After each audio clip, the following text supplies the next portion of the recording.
Santiago Palladino from OpenZeppelin. Hi, Santiago. Hey, Anthony, thank you so much for having me here. Thanks, everyone. So Santiago is going to talk about automating smart contract flows with OpenZeppelin. And Santiago just published a book, Ethereum for Web Developers. If you want to check it out, you should. The link is in the description and on the screen right now. Congratulations on the book, Santiago. Thank you so much, Anthony. Yeah, so without further ado, I'll let you do your presentation. Awesome, thank you so much. Okay, let me begin by sharing my screen. Okay, hopefully everyone can see the presentation. If not, Anthony, please interrupt me. I'm on full screen, so I'm not getting the messages on the chat right now. So let me go with a 30-second intro about what we do at OpenZeppelin. I'll be brief. At OpenZeppelin, we're a cybersecurity company focused on bringing security to the decentralized, to the blockchain space. And to do that, we provide different services and products. In particular, we provide an open source library for smart contracts for building Ethereum, which is the most popular smart contract library out there. Most of you have probably worked with it already. We also provide a couple of testing tools and upgradability tools that are also open source and plays nicely with the contracts. We also provide audit services to major teams in the space. And since a year ago, we have already launched a product named Defender for managing operations on smart contract systems. And that's what we're going to go into today, on how to properly and securely get operations around smart contracts. And by operations, I'm talking about monitoring contracts. I'm talking about reliably sending transactions with proper keys, with properly securing private keys, with correct gas prices, dealing with network congestion, how to automate processes around your smart contracts, and even how to manage them. So the idea for today is, instead of walking you through different parts of a product, which can be a little bit boring, is to jump directly on a case study. We're going to build something. We're going to do this live, so fingers crossed that everything goes well during the demo. And as a case study, what we're going to do is we're going to mint a collectible token whenever a user makes a purchase on an exchange. So let's say that we have our project and we put the token on Uniswap, for instance. So what we want to do is, whenever a user spends, let's say, 1 ETH on purchasing our token, we're going to mint a collectible to them in appreciation for trusting in our project. Something silly, but it will allow us to walk through the different parts of how to manage operations on a system like this. In particular, what we're going to be monitoring is purchases of Uni token with ETH on Uniswap version 2 on RinkBuy. This would be equivalent for any other token pair, for Uniswap v2, v3, Balancer, any other popular AMM. And the gist of this is that we'll have a user who buys Uni or whatever token it is on Uniswap, and that contract is emitting an event whenever a swap occurs. So what we're going to build is something that monitors that event, that captures that token swap, and from that, it extracts who the purchaser is. It verifies that it's unique, that we're not minting the same token over and over for the same person, that they have spent a certain amount of money that we want to mint the token for. And then we're with a secure private key that has minting rights over an NFT contract that we're going to deploy. We're going to send the minting transaction to award the NFT collectible back to the user. So this is the entire workflow that we're going to build today. And the idea is that we're going to build this without having to deploy any custom infra, set up any servers or anything like that. We're just going to be using online tools or open source tools already available, so that we can do this in the span of just a single presentation. So the agenda for today will be going through these steps. We're going to begin by monitoring the Uniswap Uni ETH pair on RinkBuy. for swaps. We're going to make sure that we have an infrastructure that can alert us whenever a trade happens. We're going to create and deploy a collectible contract. And then we're going to set up a secure private key with rights for minting tokens within that contract. And once we have all of that together, we're going to plug all the different parts so that whenever we monitor one of these swaps, we're going to trigger a transaction for minting a collectible on this 721 contract. So let's get started with this. So we're going to begin on Uniswap. Please let me know if you can see the screen okay and font sizes are fine. And we're going to begin, now that I'm on Uniswap v2 and on RinkBuy, we're going to begin executing a trade to see what this looks like. So I'm sure that most of you are already familiar with Uniswap by now, but for those who are not, Uniswap is an automated market maker. It's a decentralized exchange where you can exchange one token or ETH for another. And here I'm just exchanging ETH for Uni based on the amount of Uni that's currently sitting on the pool. Okay, great. So we have this transaction mined. And let's see what this exchange looks like. So here Etherscan tells me that I have just executed a transfer from 1 ETH to Uni token. And the thing I'm most interested about is the logs, is what events are going to be fired whenever this happens. So we have a couple of events, we have a few transfers, syncs, and this is the event that we're interested in, right? This is the swap event that alerts us that, hey, someone has swapped tokens in this pool. In particular, this pool, this address is associated to the Uni pair. So this is the contract that we're going to look for. And this is the parameter that we're interested in, like the amount of ETH that the user is putting in. So we'll want to work only with transfers only with the token swaps where the user has put at least 1 ETH. We don't want to award an NFT to people who have spent very, very little money on our token. So let's start by monitoring this. So we're going to go to Defender. Defender is a hosted service on defender.openzeppelin.com. You can head over and create an account for free. The free account works on all testnets. And we're going to create a sentinel. A sentinel is a tool for monitoring a particular contract on a network. So here we're going to set up a sentinel for monitoring Uni purchases on Uni v2 on RinkBuy. Let's go like this. This is happening on RinkBuy and on this address. So Defender will automatically pull in the ABI of the contract, and from there we'll be able to refine what we want to look for. So we can specify pretty much whatever conditions we want here on the transactions that we want to monitor. But here we want to monitor transactions that emit a swap event, where, as we saw, the amount in is greater than 1 ETH. We can validate this by testing this match against a specific transaction. So I'm going to go back to the transaction I just executed, grab the transaction hash, and test the matches.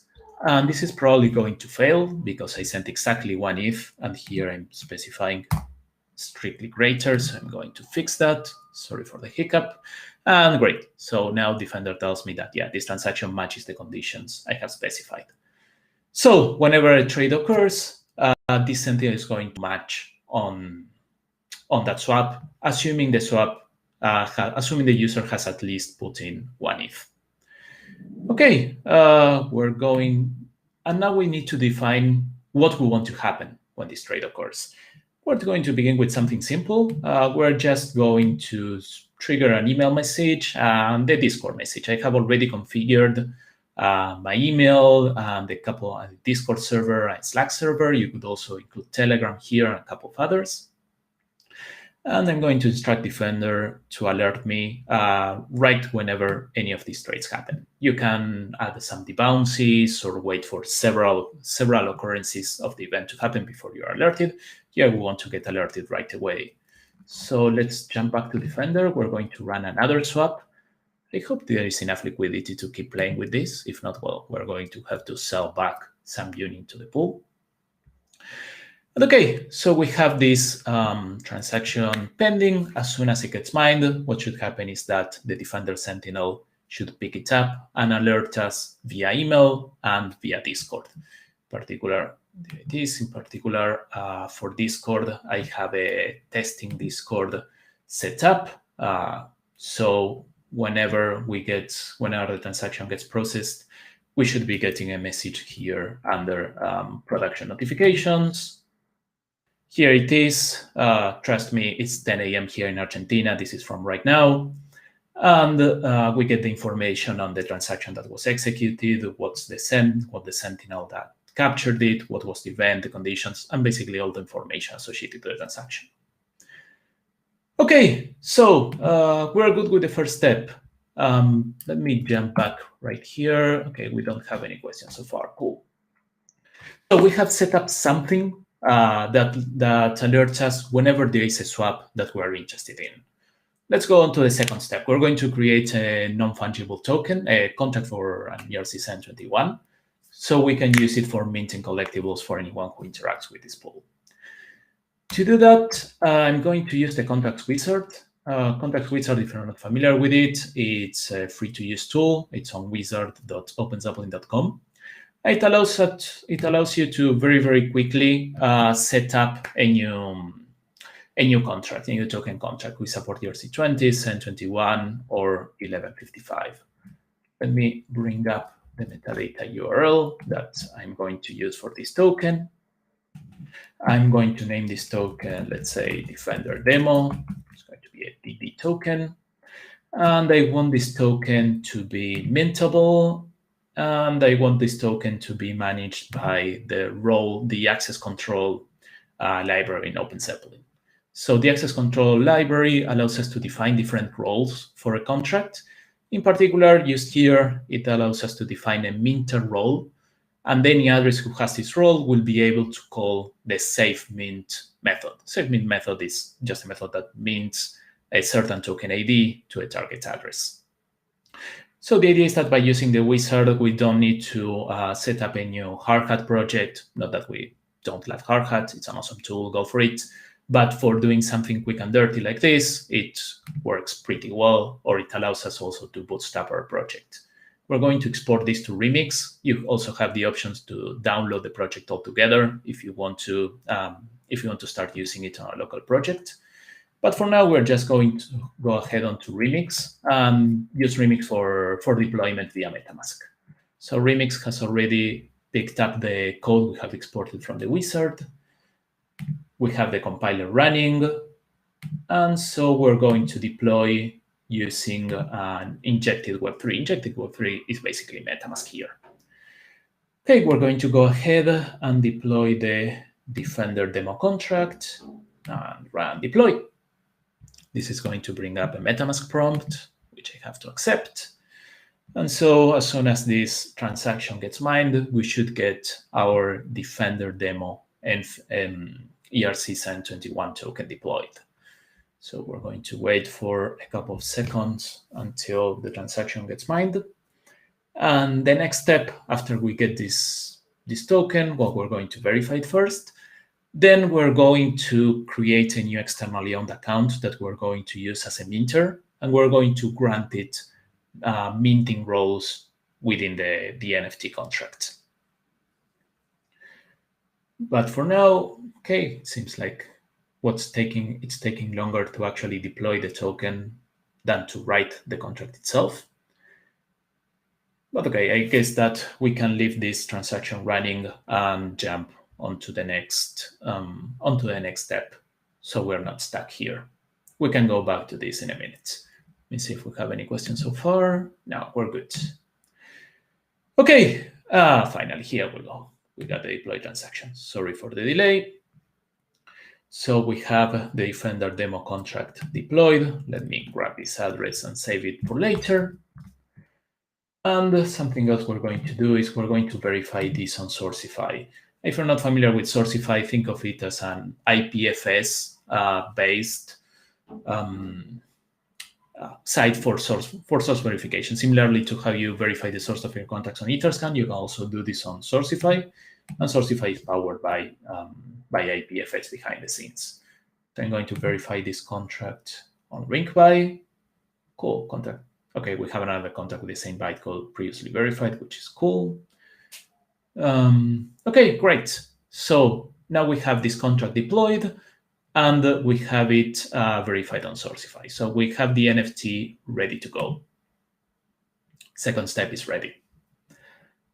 Okay, now what we're going to do is create a hot wallet that will be given minter rights for doing this. So typically for this, we'll need to generate a new externally owned account and keep the private key on a shared server or on a cloud-based environment. It's always difficult to properly secure those private keys if they are going to be used by a live process, by a script that needs to be constantly minting new tokens. So to handle that, we have set up another component in Defender, which is relayers. Relayers are private keys kept on a secure key vault and manageable only by your team. So whenever I set up a new relayer here on Defender, this is going to be the Defender demo minter, and it's going to operate on the RinkBuy network. So by hitting create, what I'm doing is instructing Defender to create a new private key on a secure key vault, and this private key will only be manageable by this relayer, so I can grant it minter roles without worrying that someone else could potentially use it. So from that private key that's generated on a secure key vault, by the way, the private key never leaves the key vault, we derive an Ethereum address, which will be the address of our relayer. And Defender also automatically generates an API key and secret key. And these keys can be used for interacting programmatically with the relayer. So I'm going to copy them because I'm going to use them in just a second. I hope that no one has managed to copy this just from the video stream. If so, I'm going to delete them afterwards. So we have the relayer already set up. It already has 1 ETH of balance. Defender will automatically seed with ETH relayers created on the RinkBuy and the Girly test networks, so you can start using them right away. And we could try using this relayer, for instance, for trying to interact with our token contract and try to mint a token. But if we try to do that right now, it's going to fail, because this relayer does not have minter rights yet. So what we're going to do is we're going to send a transaction to the NFT contract. I'm going to grab again the deployment address. I'm going to use Defender admin, which is a UI for easily managing contracts for doing so. So I'm going to add the Defender demo NFT contract to Defender admin, which runs on the RinkBuy network and sits on this address. And Defender will automatically pull in the API, in this case from Sourcify. It will run some feature detection. This contract is not upgradable nor pausable. If it were, Defender will automatically detect it and allow you to easily upgrade and post the contract. And so from here, now we can easily manage this contract. The idea is that you can use this for running administrative operations on your contracts, either directly or via multi-sig wallet. So if this were an actual contract with actual value of mainnet, I would probably not want my externally owned account sitting here on MetaMask to have admin rights over this contract. I would rather set up a multi-signature wallet for doing this. And so admin allows us to route transactions via a multi-signature wallet if we instruct it to do so. Think of it as a transaction builder on steroids that can target contracts directly or via multi-sig wallets, and soon via time locks as well. So what we're going to do is we're going to grant a role. We're going to grant the minter role. Within the OpenZeppelin access control library, roles are identified by bytes 32 hex. And we're going to give rights to the Defender demo minter relayer over the minter role in this contract. So we're also going to provide some info here that we are granting minter role to the relayer. This metadata here is not going to be that interesting because we're going to execute this proposal right away. If we're running this via a multi-sig wallet, this is particularly valuable for teammates who need to review this before deciding to approve it. In this case, we're going to run it directly via MetaMask using our key, bypassing any kind of multisig. Okay, great. So now we're granting minter roles to this relayer. So we could use the Defender demo minter relayer to send the transaction to the Defender demo NFT and potentially save mint a token to any account. I don't know, let's see, I probably have an EOA already filled here with token ID 43, because I'm probably going to use 42. Okay, this would send the transaction for minting the token right from this private key that's currently hosted within Defender. But I'm not going to run this. Well, actually, yes, I'm going to run this directly from here. It won't hurt, hopefully. So I don't really want to do this manually every time. And what's the point of having this private key hosted on Defender Relay if I'm going to come here manually to execute it every time I want to award an NFT? So what I'm going to do is I'm going to go on the last step and automate the minting of NFTs using a short script. So I'm going to head on to Visual Studio Code, where I have a script already set up. This is a script that uses a library that we published, which is the Defender Relay client. You can use this library standalone or together with Ethers.js or Web3.js. It plays along nicely with both of them. It gives you, for those of you familiar with Ethers, a signer and the provider object. A provider in Ethers is something that gives you access to the network. A signer is something that takes care of signing transactions. So here, if you use the Defender Relay provider and signer, what's going to happen is whenever you need to connect to the network, you're going to do it through Defender. So you don't need to set up your own Infura connection or Alchemy, whatever it is. And the signer, instead of signing transactions locally with a private key that you have here on your environment, it's going to send a request to Defender for signing the transaction directly on the Defender relayer using the Defender relayer private key.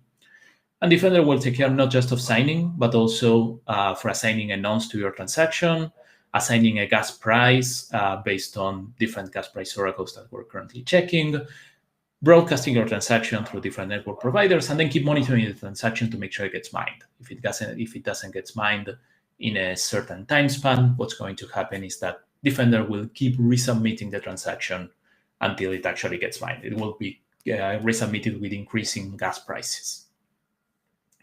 So let's take a look at the code that we have set up here.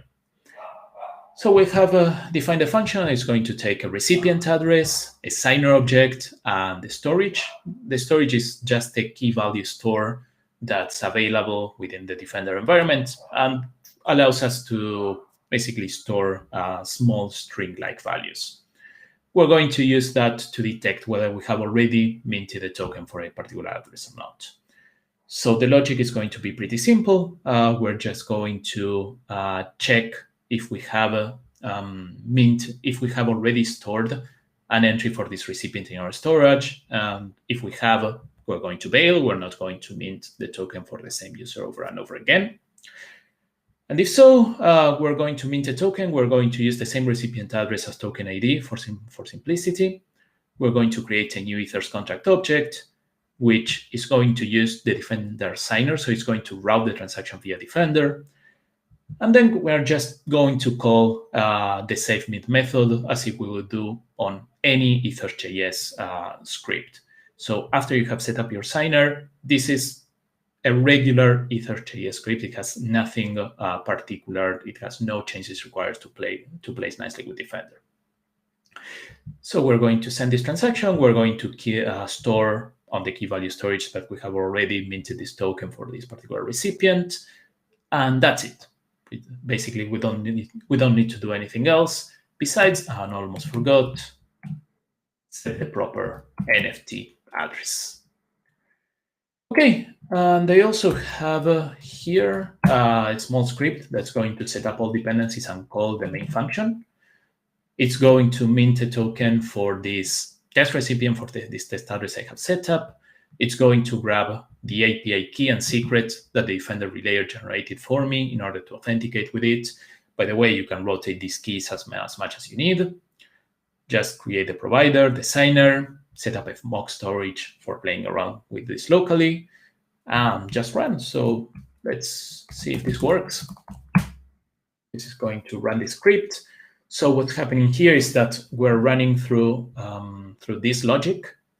The storage is mock, so it's not going to do anything interesting. So what we're going to do is we're minting an NFT on the contract we have just deployed for the test recipient. So apparently this has happened on this ring by transaction. So if we head over to ring by on Etherscan, sorry, we go to this transaction. Okay, as soon as it's reflected here, what we should see here is that this transaction was sent from the relayer we just created to the NFT contract that we just deployed and minted a token for that test recipient. So let's go back here real quick to Defender to see that the Defender demo minter is address 7DA8. So if we go back here, unbelievable. Okay, whenever it's reflected on a short while, we'll see that this transaction was sent from our relayer and targeted our NFT token, our NFT token contract. Okay, there we go. So we see that the transaction was sent from 7DA8, which is our relayer that we have just defined, that interacted with the contract 388, which is the Defender demo token that we have deployed. And it had minted a token for the test recipient address. Okay, so we now have a script that's leveraging the Defender relayer, and the Defender relayer is powered by a private key that has rights on the ERC-721 contract for minting tokens. The last step remaining is to put all of this together. So to do that, what we're going to do is, by putting all of this together, I mean executing this whenever a trade is executed. To do that, we're going to turn the script into an autotask. An autotask is a Lambda function powered by Defender. Lambda function is just a short JavaScript snippet like what you're seeing here that will be executed by Defender, and that has tight integration with other parts of the system.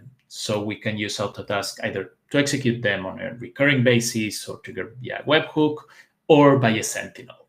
And these autotasks also have direct access to the relay infrastructure within Defender. So instead of going with this local entry point I have defined here, we're exporting a handler function that's going to get some information injected by Defender. In particular, Defender will inject credentials for creating the signer object for interacting with the relayer. It's going to give access to a local key value store, also managed by Defender. It's going to get injected also the information on a sentinel match. So here we'll get the information of the event that triggered the sentinel that we defined at the very beginning for monitoring Uniswap trades. And from here, we'll extract the recipient, we'll extract the address that purchased the Uni tokens, and we'll use that to invoke our function. So what's happening here is, besides setting up all the dependencies, we're getting from the match event generated by Sentinel the address that we want them to mint the token for. So actually, if we go back to a notification here, you'll see that here, the to address the beneficiary of the trade or of the purchase on Uniswap is the recipient for whom we want to mint the token. And this same information is what gets injected into the script. So let's grab this entire script, go back into Defender, and create an autotask for it. And this is going to be mint NFTs on Uni trades. We can choose to trigger this on schedule, which is not the case, or via webhook, which generates a unique HTTP URL for us to send a post to it. We're not going to use that either. We're going to connect this to a relayer, to the Defender demo minter relayer we have just created, and paste the code here. And this is the very same code that we have just seen on Visual Studio Code. You don't need to be copy-pasting code. You also have an API for uploading code to autotasks, so you can manage this easier. And as you can see, I'm requiring a couple of dependencies. The autotask environment already has those dependencies pre-installed. You can go to the documentation if you want and see what libraries we already provide, so you can jump start. Okay, so we have the autotask ready. We have automated the minting on NFTs then. The only thing remaining is to connect the sentinel that's monitoring the Uniswap UniETH trades and using it to trigger the minting on NFTs on the contract. So let's go ahead for the sentinel. This is the sentinel we have just set up. See, it monitors the Uniswap ETH Uni pool. It looks for swap events, and it sends notification via Discord, via email, and now it's also going to execute the mint NFTs autotask that we have just defined. So in addition to sending notifications, the sentinel is going to execute this code whenever it sees a trade. Okay, we're going to save this. So now we have this other condition already set up. And okay, it's moment of truth. Let's run. Oh my God, okay, let's refresh this. We're going to purchase Uni, 1 ETH worth of Uni. There we go. Okay, let's run the swap and see what happens. So just as before, the sentinel should be picking up this trade. At the very least, it should be sending me, okay, that was fast, sending me a notification via Discord. And in addition to sending a notification via Discord, it should trigger the autotask code. And the autotask code should execute the flow we had defined and use the relayer to mint the token for me. So let's start with Discord. Yeah, 10:34 a.m. This is exactly from right now. So you have the sentinel that keeps monitoring the Uniswap pool for transactions. And let's go to autotasks, to the mint NFTs that we have just run.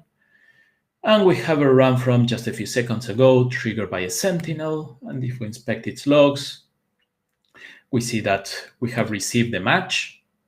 This is part of the information injected by the sentinel. Sorry, if you see here, we have the parameters with the amount in, which is here the 1 ETH that was injected, and the beneficiary. So this will be the address that gets the token. And we see that we're using the relayer we had defined and that we're minting the NFT for this address on this transaction. So the autotask here, by the way, is not waiting for the minting to be completed. It just sends a transaction to the Defender relayer and bails. It's responsibility of the Defender relayer to automatically keep monitoring that transaction to make sure it gets mined and resubmit it as needed. But okay, if we go to this address on RinkBuy, on Etherscan, sorry, so if we go to send 21 token transactions, we see from 1 minute ago, we have minted a Defender demo token. And yes, you can see all the previous tests I have been running on this address for the past previous of days in preparation for the workshop. But we have minted the Defender demo token successfully on this transaction. And this transaction, which was executed 1 minute ago, was indeed sent by the Defender relayer that we had set up. Okay, so let's recap what we have set up, what we have built so far. So we have targeted a Uniswap pair, which is a vanilla smart contract that it's not under our control in any way. It was developed by a different team. And this is a contract that emits an event that we're interested in. We're not interested in all swap events. We're interested just on the ones with a certain amount. We could define conditions as complex as we need to. And we use the Defender Sentinel for monitoring those swap events. The Sentinel is going to be continuously looking at that contract, and it's going to alert us via any notification channels that we have defined. In this case, it was email and Discord, but we could also leverage Slack or Telegram. But besides sending us a notification, we can also have it execute an autotask. And the autotask is code that is completely defined by us. We can do anything we want within the code of an autotask. We could reach out an external API. We could leverage the key value store. We could connect to any other services that we need to in order to decide what we want to do as part of that logic. In this case, it's pretty straightforward. It's just leveraging the key value store to decide whether we have already minted a token for that recipient or not. And then it's just using a relayer for sending a transaction. The thing is, in case you didn't catch it, the autotask is connected to the relayer directly via configuration. The API key and secret from the relayer was just needed for running it locally. On Defender, the autotask connects directly from the relayer just by configuring it directly on the user interface. Autotasks also, which is something I didn't mention, have access to a secrets vault. So in case you need to keep any API secrets for authenticating to an external API, you can do so without needing to hardcode it within your autotask code. And so the autotask triggers a request to a relayer for sending a transaction to the NFT contract. And here, the added value of the relayer is not just taking care of deciding on a gas price and making sure the transaction gets minted, monitoring its state, but also securing the private key that has minting rights. So this way, we don't need to keep a shared file with a private key or have it sitting on a shared server where it can be potentially compromised. That private key with special rights on our contract is kept on a secure key vault that only us can access. And so the relayer kicks off the minting transaction to the Sentinel contract that we built with the contracts wizard and deploy directly from Remix without even having to run a local project. So this is pretty much the entire workflow for today. By the way, something else we did was leverage Defender admin for configuring the relayer as a minter within our NFT. Admin is a different kind of component to the ones that you see here, in the sense that it's intended for manual administration. So whenever you need to run a manual administrative operation, one of your contracts, either directly or via multi-sig wallet, you can leverage admin for that. All of the other components you see here are intended for automating operations. Okay, so that's it for the demo. We have plenty of time now for questions. So I'm going to stop sharing and see if we have any questions on the chat.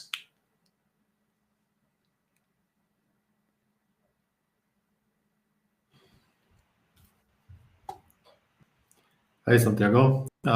Thank you very much for the presentation, for this live coding session. I don't think we have any questions at the moment, but I'll make sure to include some links in case people have questions after watching the recording on YouTube. Yeah, so I know that you put some of them in the last slide of your presentation. So I'll make sure it's in the description. Unless you need anything else to put there, just let me know.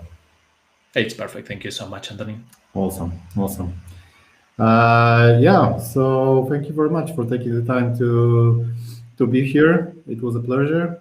Absolutely. Thank you for having me. Hope to see you again soon. Likewise. Take care. Bye, everyone. Bye.